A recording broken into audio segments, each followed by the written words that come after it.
özelləşdirmə çeklərinin dövrədən çıxarılmasının yalan olduğunu və məhkəmə qərarının cinayət olduğunu Əmlak Komitəsinin rəsmiləri öz rəsmi məktubu ilə sübut etdi.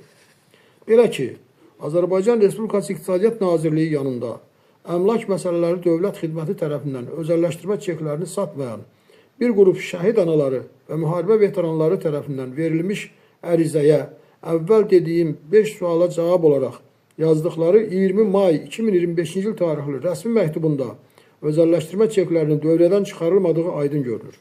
Yəni, şikayət məktubunda olan 5 suala cavab olaraq onlar ancaq və ancaq özəlləşdirmə çeklərinin tədavül və təhdiyə vasitəsi kimi istifadə müddətinin 1 yanvar 2011-ci ildə başa çatdığı yazırlar.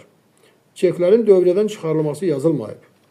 Diqqət edin ki, verilən 5 suala bu cavab 2025-ci il 20 mayda verilib. Yəni, məhkəmə qərarından sonra məhkəmədə şifahi olaraq özəlləşdirmə çekləri dövrədən çıxarılıb deyilən yalan öz təsdiqini tapmadı.